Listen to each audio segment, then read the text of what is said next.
예, 이런 진단이 나오게 되면 강팍하게 된 마음을 가지고 있습니다. 그래서 그런 진단이 나오기까지 그 사람의 또는 그 민족의 상태를 보니까 하나님께 대한 하나님의 섭리에 대해서 불만족을 표출하는 아주 배은망덕한 그런 행위들을 하고 있는 거죠. 그렇게 되면 점점 그런 죄에 미혹되어서 점점 길을 잃어버리고 결국은 유선적인 신앙으로 지내다가 악한 마음으로 하나님을 결과적으로 떠나는 그런 일이 생기게 된다는 거죠. 그래서 우리는 그 진단이 나오고 그런 증상이 있다고 우리가 본다면 우리는 병의 원인이랄까? 또는 그 병이 어떤 적폐가 쌓여서 현재 그런 것들을 보이게 되는지 하는 것을 분명하게 지적해야 되겠죠. 그래서 세 번째 영역으로 우리가 좀 보고자 하는 것은 그렇다면 병폐가 뭐냐 하는 겁니다. 병의 원인과 그걸로 인해 쌓여진 폐단이 뭐냐 하는 거죠. 곧 히브리서 3장 13절 이미 그림으로 보여준 정말 부드러운 심장, 양심이 죄의 유혹 또는 속임수라는 것을 통해 딱딱하게 굳어진 심장, 양심으로 되어진 그 상태를 그림으로 보여줄 때 3장 13절에서 그것을 언급하고 있다고 말씀드렸습니다. 그래서 다시 한번 히브리서 3장 13절을 보게 되면 오직 오늘이라 불리는 때에 서로 날마다 권면하여 너희 중에 아무도 죄의 속임수, 유혹을 통해 강팍하게 되지 아니하도록 하라. 죄의 속임수, 유혹이 사람을 강팍하게 만든다. 사람의 마음을 강팍하게 한다는 것입니다. 그래서 병의 원인이요 그 폐단은 죄의 속임수, 유혹이 될 것입니다. 죄에 대해서 잘 이해하고 있습니까? 죄가 무엇이라고 물어보면 무엇이라 설명하실 수 있습니까? 한번 이렇게 죄에 대해서 이해해 보도록 하죠. 세 가지로 이야기를 하도록 하겠습니다. 먼저 죄는 하나님으로부터 떨어진 것입니다. 즉 독립이라고 할까요? 하나님과 분리된 것이라고 말할 수 있습니다. 또는 하나님의 통치를 거절하는 상태, 이게 죄라고 하는 겁니다. 우리는 이것을 흔히 불법이라고 말합니다.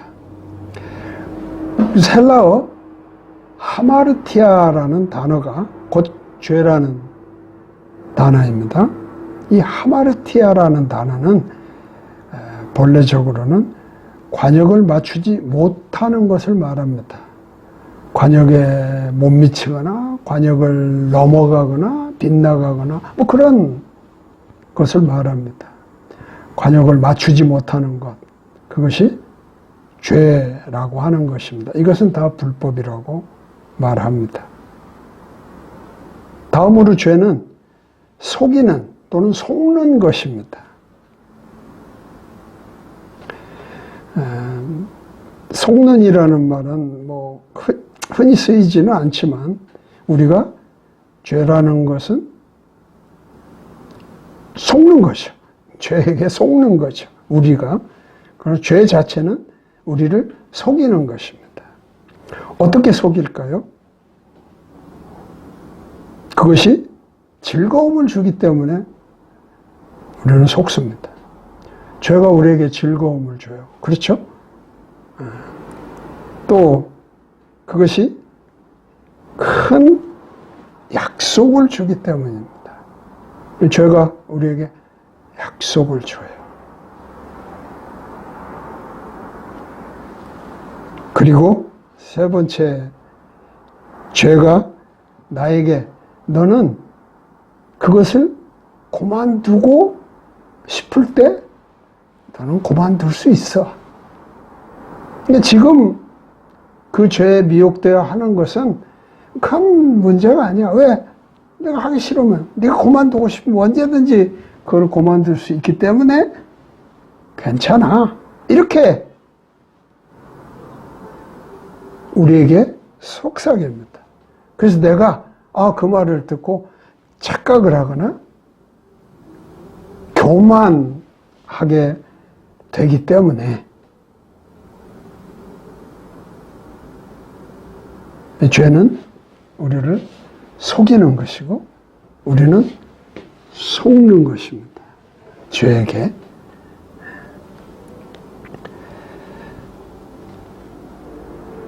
그러나 요한복음 8장 34절 예수님이 제자들에게 이렇게 가르치십니다. 예수님께서 그들에게 대답하여 이르시되 진실로 진실로 너에게 이르노니 내가 너에게 이르노니 누구든지 죄를 짓는 자는 죄의 종이니라. 그러니까 내가 나 그만둘 거야 라고 그만둘 수 있는 것이 아니라는 거죠. 예수님이 죄에 대해서 우리에게 가르치신 바입니다. 죄를 짓는 자는 죄의 종이 된다고 했습니다. 종은 함부로 자기의 신분을 자기가 하고 싶은 대로 할 수 없는 거죠. 그런 겁니다. 그러므로 죄가 나에게 그렇게 나의 교만을 부추기는 일에 속으시면 안 되는 거예요.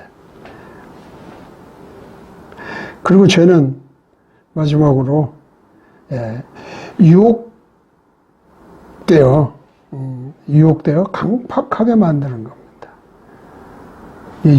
유혹하여, 미혹하여 강팍하게 만드는 것이 죄입니다. 그러니까 죄의 속임수, 유혹이 나를 강팍하게 만든다는 성경의 구절이 맞는 거죠. 어떻게 또 그렇게 될까요? 징계가 쉽게 또는 신속하게 이루어지지 않으므로 그렇게 미혹이 되는 겁니다. 그래서 강팍하게 된 마음을 갖게 되는 겁니다.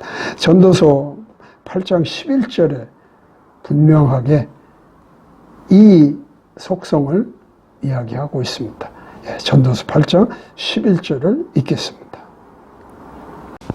악한 일에 대한 판결이 신속히 집행되지 아니하므로 그런 까닭에 사람들의 아들들의 마음이 악을 행하려고 그들의 속에서 완전히 고정되었도다. 두 번째, 죄가 유혹하여 강팍하게 만들 때 어떻게 그러느냐? 악의가 없는 것처럼 보입니다. 죄가. 악한 것이.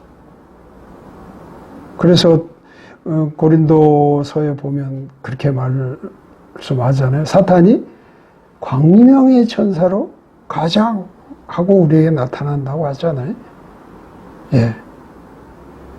악의가 없어 보입니다. 선하게 보입니다. 심지어는.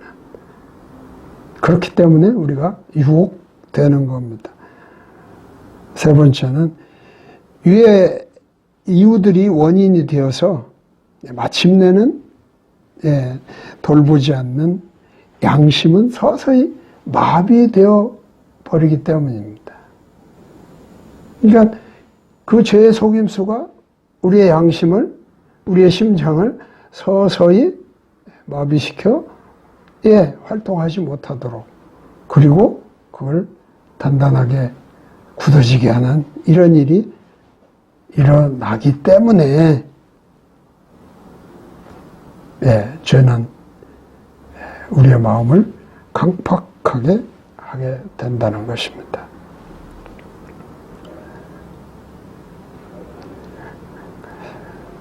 그렇다면 이런 병의 원인과 폐단, 죄의 속임수가 그렇게 우리의 그 마음을 강팍하게 하게 된다면 그 결과 어떤 일이 일어날 것인가? 히브리서 3장 10절 우리가 앞에서 읽어봤던 내용입니다.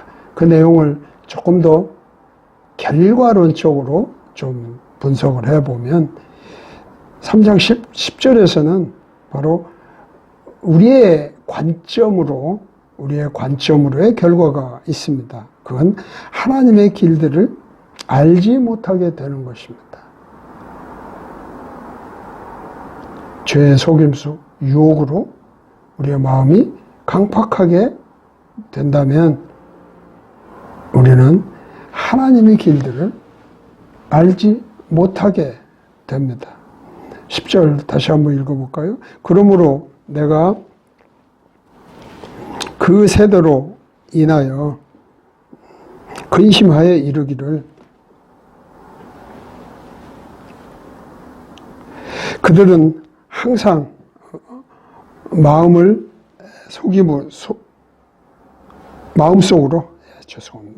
마음속으로 잘못하여 내 길들을 알지 못하였도다라고 말씀하고 있습니다.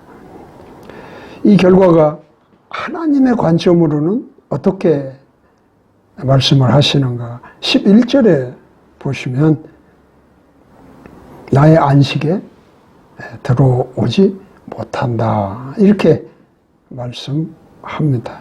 11절에 뭐라고 되어 있습니까? 이에 너희가 하나님을 떠나게 되거나 하나님을 알지 못하게 되면 이에 내가 진노하여 맹세하기를 그들은 내 안식에 들어오지 못하리라 하였도다 하셨습니다. 안타까운 일이죠. 그래서 더 이 주님의 안식에 들어오지 못한다는 이야기를 히브리서 3장 15절로 19절에 좀 더 자세하게 설명하고 있습니다. 그래서 히브리서 3장 15절에서 19절 말씀을 한번 읽어보도록 하겠습니다. 여기에 왜, 아니 어떻게, 또는 그 내용이 무엇인지를 설명하고 있습니다. 주께서 이르시되 오늘 너희가 그분의 음성을 듣거든 격노하게 하던 때와 한 것 같이 너희 마음을 강팍하게 하지 말라 하셨으니 이는 어떤 자들이 듣고 격노하게 하였기 때문이라. 그러나 모세로 말미암아 이집트에서 나온 모든 자가 그리하지는 아니하였느니라. 그러면 40년 동안 그분께서 누구로 인해 근심하셨느냐? 죄를 지어 사체가 광야에 쓰러진 자들이 아니냐? 또 그분께서 누구에게 맹세하사 그들이 자신의 안식에 들어오지 못하리라고 하셨느냐? 오직 믿지 아니한 자들이 아니냐? 그러므로 우리는 그들이 믿지 아니하여 능히 들어가지 못하였음을 아노라. 안식에 대한 이야기를 자세하게 설명하고 있습니다. 안타깝잖아요. 우리가 신앙생활을 하고 종국에는 그 영원한 안식에 들어가기 위한 거 아닙니까? 내가 이 땅에서 세상의 일들과 때로는 강하게 저항하면서 또 때로는 싸우기까지 하면서 대적하는 이유, 장래에 있을 그 안식의 자리에 가서 거기서 모든 것을 내려놓고 쉬고자 함이 아닙니까? 그런데 안식에 들어가지 못한다는 이야기를 내가 만약에 듣는다면 얼마나 낙심되는 일입니까? 그래서 이 안식이란 매우 중요한 성경의 가르침이라고 봅니다. 그래서 우리는 지금 히브리서 3장과 4장을 통해서 말씀하고자 하는 안식에 대한 이야기를 살펴보도록 하겠습니다. 여기에 세 가지 안식 또는 휴식이 소개되어 있습니다. 소개된 순서대로, 성경의 순서대로 말하면 첫 번째는 가나안 안식입니다. 지금 읽었던 히브리서 3장 16절에 19절까지는 이 가나안의 안식에 대한 이야기를 하고 있습니다.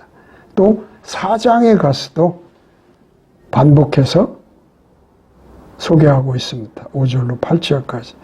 두 번째는 창조 안식입니다. 히브리서 4장의 4절에서 한 절로 이 창조 안식을 소개하고 있습니다. 세 번째는 그리스도 안식.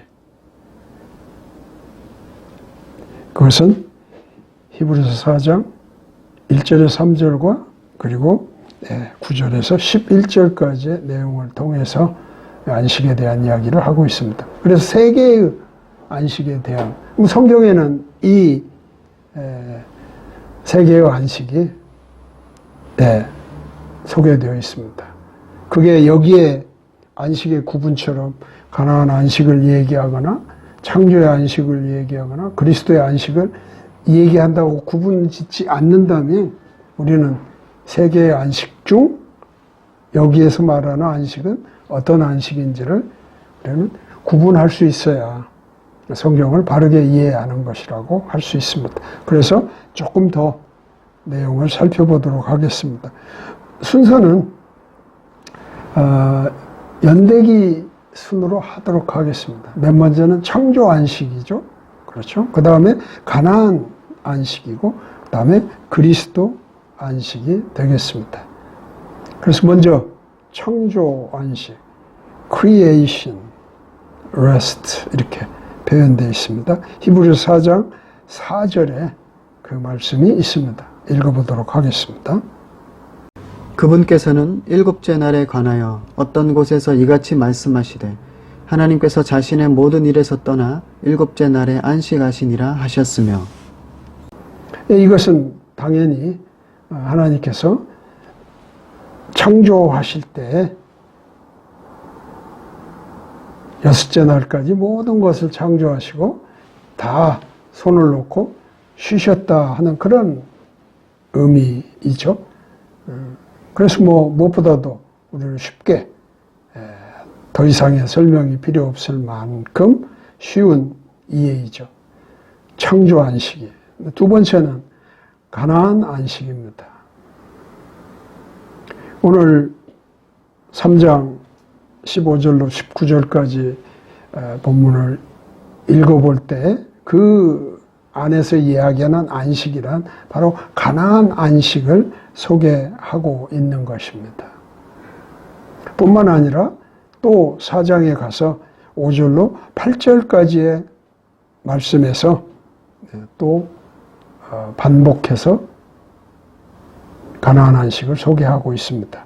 그래서 히브리서 3장 15절로 19절까지는 이미 읽었기 때문에 읽지 않고 여기서는 4장 5절로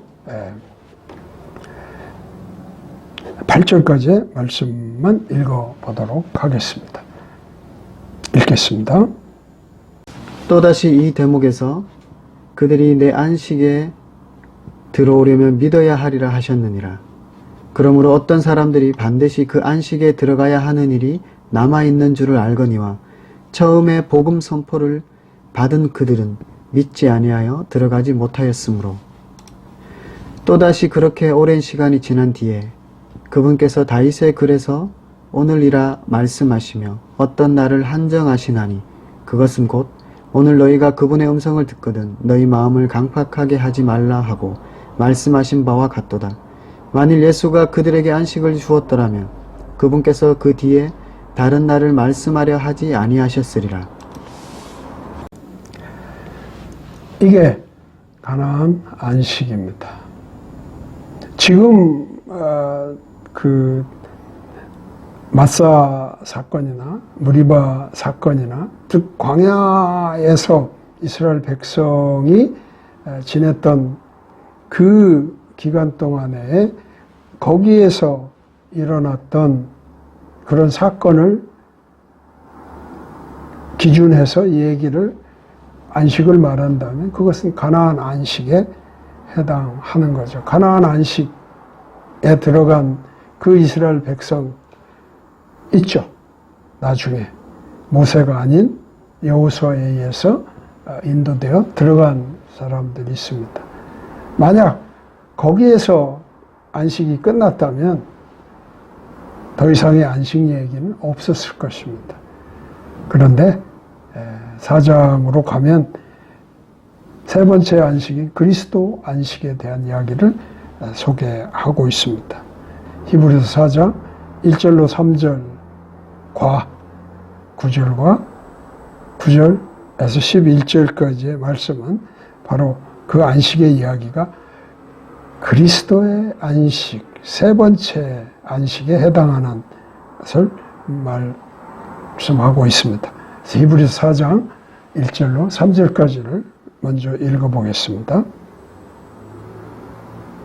예, 그리고 4장 9절로 9절에서 11절까지의 말씀을 읽도록 하겠습니다.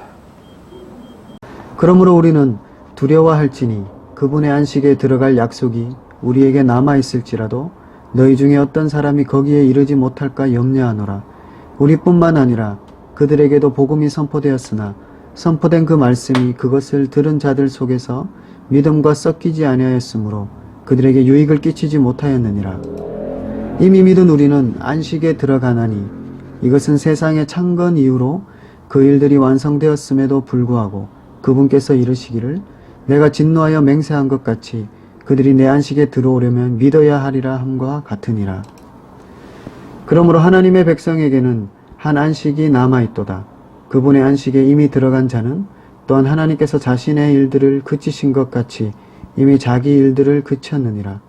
그러므로 우리가 저 안식에 들어가도록 힘쓸지니 이것은 아무도 그 믿지 아니하던 동일한 본을 따라 넘어지지 아니하게 하려 함이라. 그래서 결국 그리스도의 안식은 남아있는 겁니다.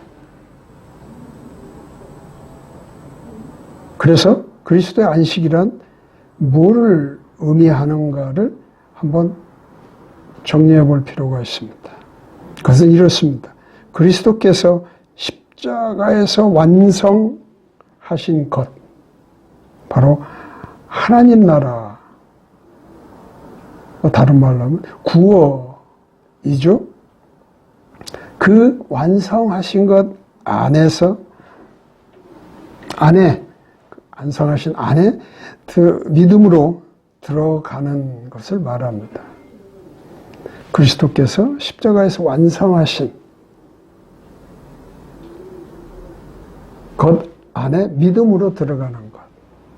그것이 곧 그리스도의 안식의 내용이라고 말할 수 있습니다. 그리스도인이 안식을 취하는 일은 바로 이 그리스도의 안식에 우리가 참여하는 것입니다. 그런데 하나 우리가 적용으로 생각해야 될 부분이 하나 있습니다. 그것은 바로 히브리서 4장 1절로 3절까지의 말씀을 우리가 좀 더 관심을 기울여야 될 부분이라고 생각합니다. 여기에는 대조의 개념이 나타납니다. 즉 4장 1절과 4장 3절 이 두 절에 같은 패턴이 두 번씩 반복되어 나타납니다. 그 패턴은 뭐냐면 그 일들이 완성되었다. 누구에게는? 그리스도를 믿는 자에게는. 그런 의미죠.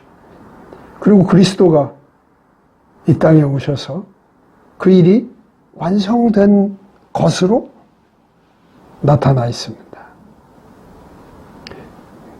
그러나 안타깝게도 거기에 이르지 못하는 것이 있다는 암시를 주고 있습니다. 왜냐하면 그 그리스도의 안식이 완성됐는데 이르지 못할 자가 있을까 염려하기 때문에. 그럼 그 얘기는 뭡니까? 바로 이스라엘 백성이 출 이집트에서 가나안에 가도록 돼 있는데 가나안에 들어가지 못하는, 즉 그 안식에 들어가지 못하는 자들이 있었다는 거잖아요. 마찬가지로 지금 우리도 그 그리스도 안식이 있어요. 그리스도가 오심으로 그 안식이 선포되었어요. 그래서 그리스도를 믿으면 그 안식에 들어가요. 그런데 거기에 들어가지 못할까 염려하신다는 것은 거기에 들어가지 못할 사람도 있다는 것을 말씀하고 있는 거 아니겠습니까? 그래서 그리스도의 안식이 완성됐어요. 그런데 대조적으로 거기에 들어가지 못할 자가 있다는 것을 우리에게 알려주시므로 우리는 이것을 우리의 신앙생활에 적용으로 이해해야 될 것입니다. 중요하기 때문에 또 언급한다면 히브리서 4장 1절로 3절까지를 한번 다시 읽어보도록 하겠습니다. 그러므로 우리는 두려워할지니 그분의 안식에 들어갈 약속이 우리에게 남아있을지라도 너희 중에 어떤 사람이 거기에 이르지 못할까 염려하노라. 우리뿐만 아니라 그들에게도 복음이 선포되었으나 선포된 그 말씀이 그것을 들은 자들 속에서 믿음과 섞이지 아니하였으므로 그들에게 유익을 끼치지 못하였느니라. 이미 믿은 우리는 안식에 들어가나니 이것은 세상의 창건 이후로 그 일들이 완성되었음에도 불구하고 그분께서 이르시기를 내가 진노하여 맹세한 것 같이 그들이 내 안식에 들어오려면 믿어야 하리라 함과 같으니라. 그런데 성경은 우리의 병폐, 즉 우리가 죄의 유혹, 죄의 속임수로 말미암아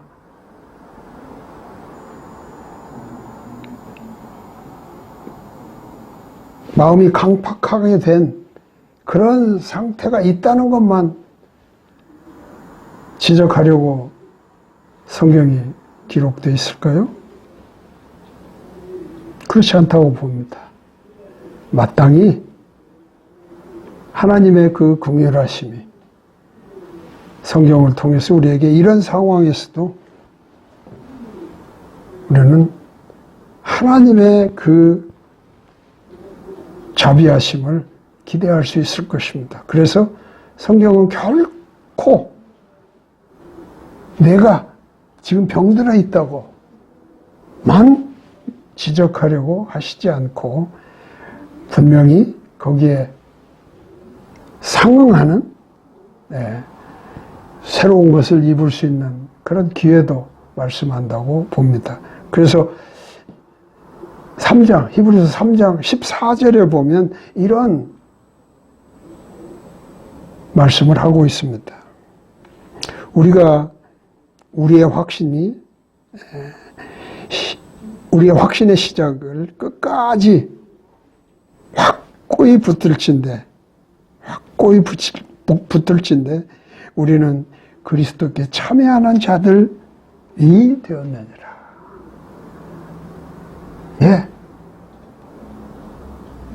처음부터 끝까지 그걸 확실하게만 붙들고 있다면 우리는 그리스도의 안식에 들어가는 자로 확실하게 정해지게 된다는 거죠. 뭐 이게 우리는 분명하게 만약에 내가 설령 지금 강팍한 마음을 가지고 나에게 뭐 병든 상태의 증상이 보인다 할지라도 우리는 그 말씀의 그 힘, 이 말씀의 능력을 붙들고 나간다면 분명하게 치료하는 역사가 있게 될 것입니다. 그래서 오늘 본문도 그러한 병을, 그 병폐를 없애기 위해서 필요한 일을 하나님은 하실 수 있다고 말씀합니다. 그것이 이제 수술해서 그거를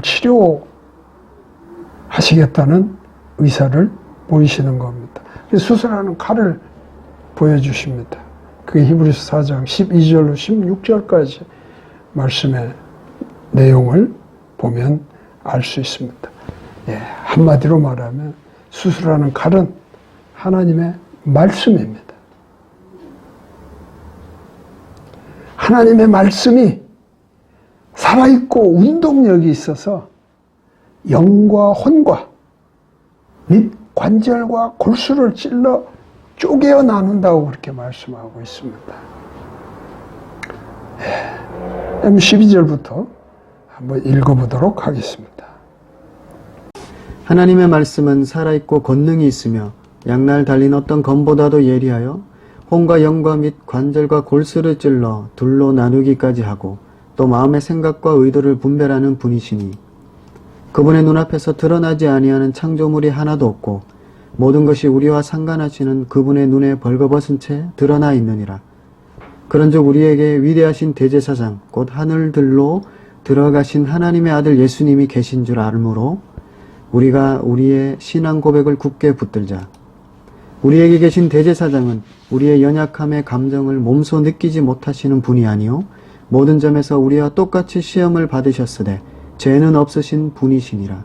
그러므로 우리가 긍휼을 얻고 필요한 때에 도우시는 은혜를 얻기 위해 은혜의 왕자로 담대히 갈 것이니라. 그리고 그 일을 분명 우리의 대제사장이신 예수 그리스도를 힘입어서 할 수 있다고 분명히 하고 있습니다.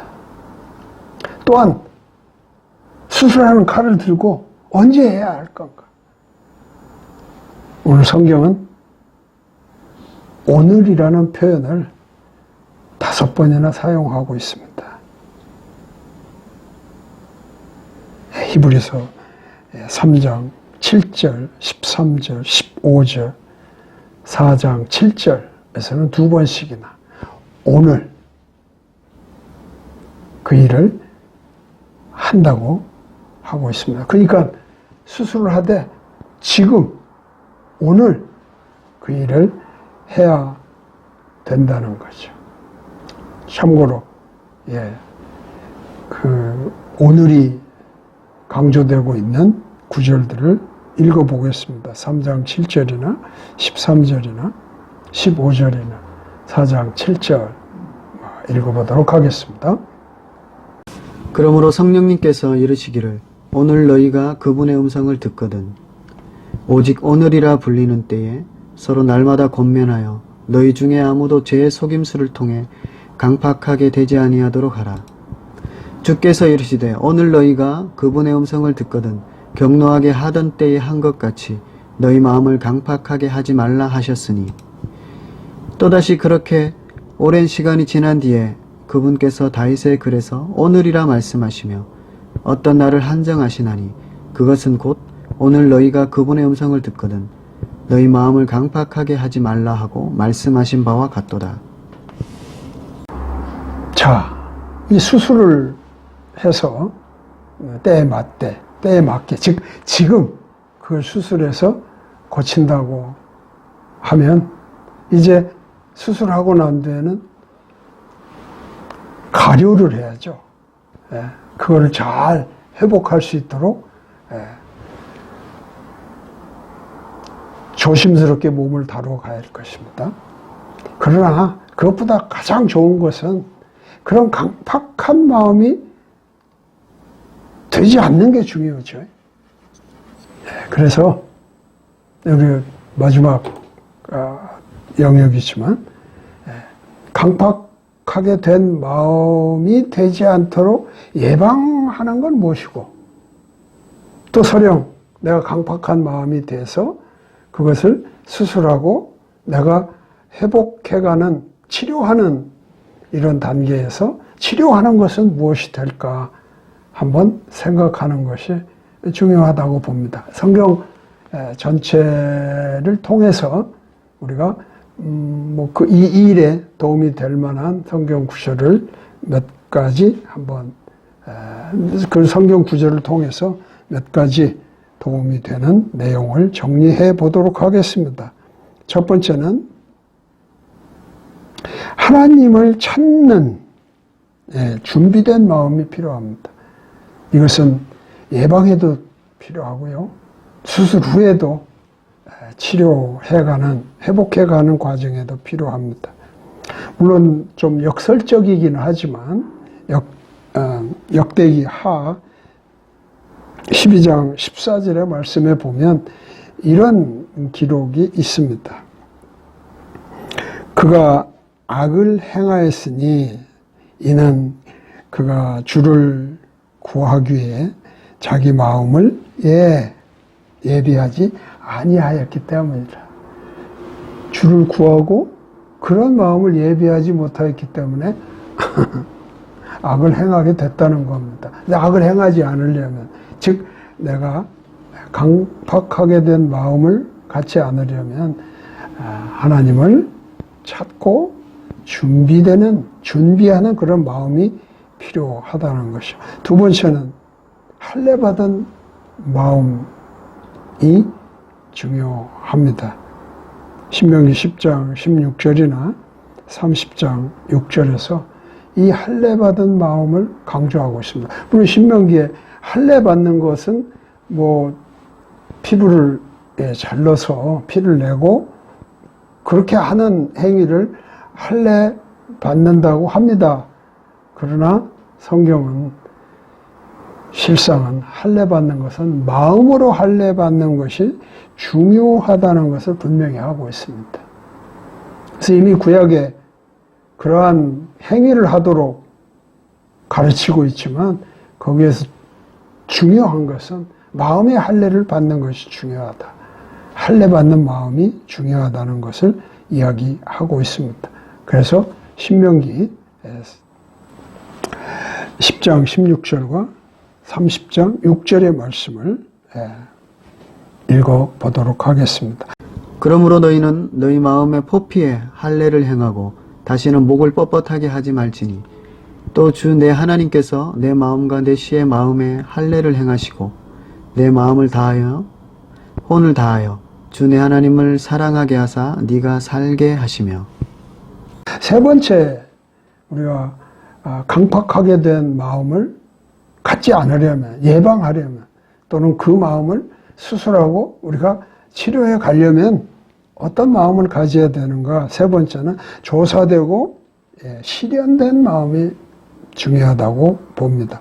시편 139편 23절, 24절의 말씀입니다. 오 하나님이여, 나를 살피사 내 마음을 아시고 나를 시험하사 내 생각들을 아시옵소서. 또 내 안에 어떤 사악한 길이 있는지 보시고 나를 영존하는 길로 인도하소서. 그러니까 하나님으로 말미암아 나를 살피는, 그래서 그런 악한 것들이 있다면 그것을 시험에 유혹되지 않도록 살피는 마음이 중요하다는 것을 말하고 있습니다. 또 깨끗한, 정직한이라고 볼 수 있죠. 깨끗한 마음입니다. 깨끗하게 되는 마음, 정직한 마음, 이게 중요합니다. 시편 51편 10절에 보면 오 하나님이여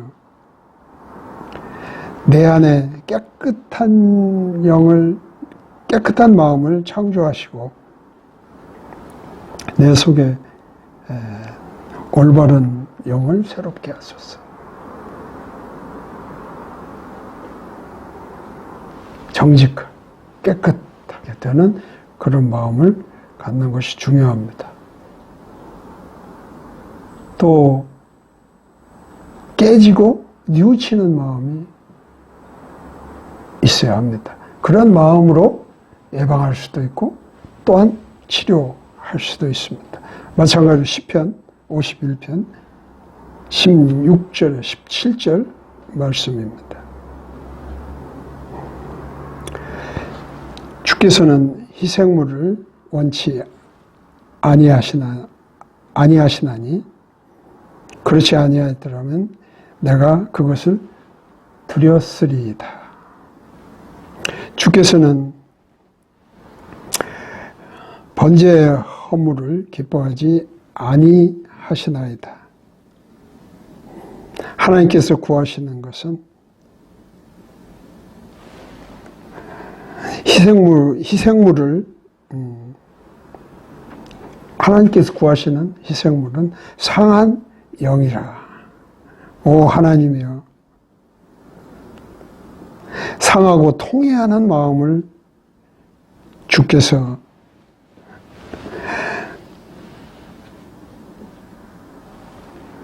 멸시하지 아니하시는 줄을 아나이다. 이런 마음입니다. 깨지고 뉘우치는 마음. 하나님이 원하는 것은 상한 영이시라. 그래서 내가 그대로 하나님께 나와 하나님으로부터 치료받는 그런 마음을 가지는 자에게 바로 강팍하게 된 마음을 갖지 않게 되는 그러한 예방하는 효과도 있고 또 그것을 치료해가는 그런 효과 또한 가질 수 있다고 말하고 있습니다.